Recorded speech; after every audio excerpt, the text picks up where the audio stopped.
Hey everyone, this is Aaron Jimenez, and I'm excited about this next thing that we're going to talk about today.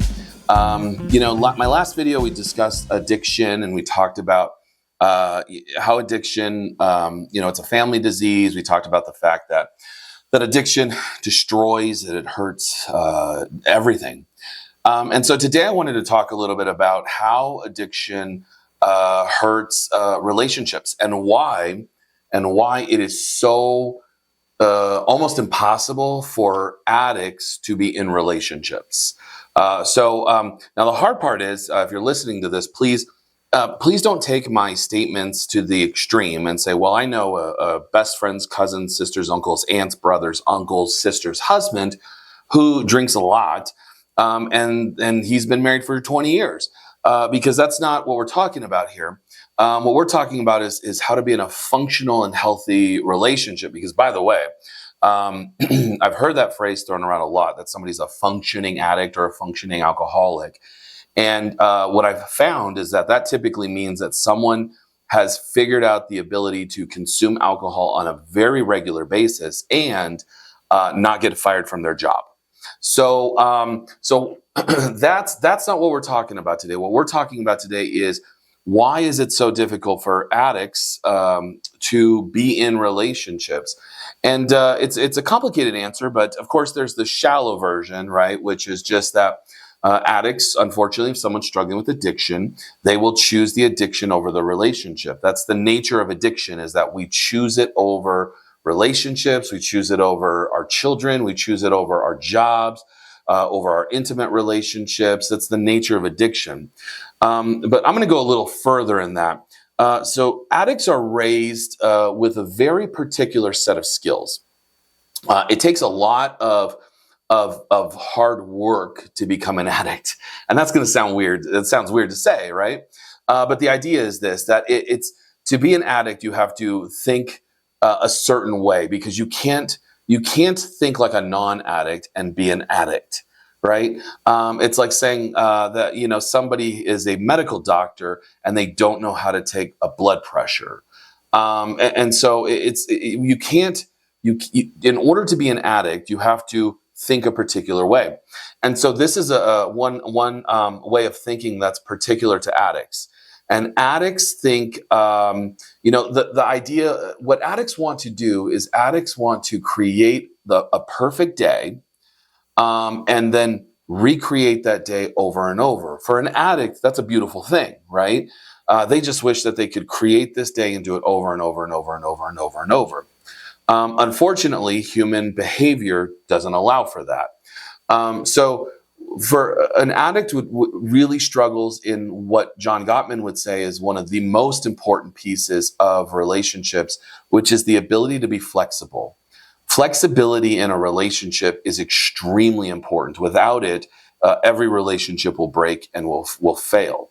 And when I say that, what I mean is, we have to have the ability in a relationship to be flexible, to understand that what worked yesterday will not work today. Very rarely will it work today. Now, we might get lucky and it might just happen to kind of work, and we say, perfect, I did it yesterday and worked today. Then when we try it again tomorrow, it's definitely not going to work. And the reason for it is because we are constantly changing, right? We're constantly in this different space. Maybe we woke up this morning and we slept in a weird position, so we got something going on in our neck and our back, and it's just been bugging us all day. Maybe the weather shifts, so our body's feeling that. Maybe we had a bad day at work, whatever it might be. Somebody cut us off, somebody flipped us off while we were driving, whatever it might be. There's always an opportunity for us to get out of sorts and be different than we were yesterday. And so I love this saying. It doesn't make sense grammatically, but the saying is this: that we are different always. We are different always. And the crazy thing is that we try to tell our partner that they should be the same, right? This worked yesterday, so I don't understand why it's not working today. And we even get so upset with them when it's not working, and we're going, man, I just did this yesterday. Why isn't it working today? And we truly can't see it. So addicts, again, that shallow level is that addicts struggle with addiction because ultimately they choose addiction over everything else. And then the deeper level of that, when somebody is, we call it a dry drunk, when somebody is abstaining from drugs or alcohol, but they still have that same addict mindset that pushed them into addiction in the first place.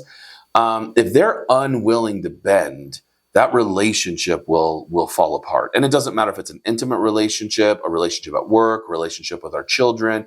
If we don't understand how to be flexible, if we can't give someone the grace to say, yesterday I wanted this to eat, today I want this to eat, and that's okay. They're two totally different things. So it's important in relationships, again, according to John Gottman, who says that flexibility is one of the most important skills in relationships. And unfortunately, addicts or people who are sober but who are not out of their addict thinking really lack the capacity or the ability to be flexible in their relationships. So, and of course, just I want to end on a hopeful note. The antithesis of that is true. If we are flexible, we can have great relationships.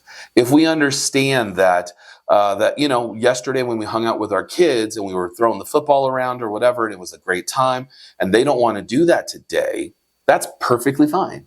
We don't have to personalize that and get upset and say, what's the problem? Why don't you want to play football? Or is your old man? And just get all kinds of weird, putting our emotions on them just because they don't feel like doing that today.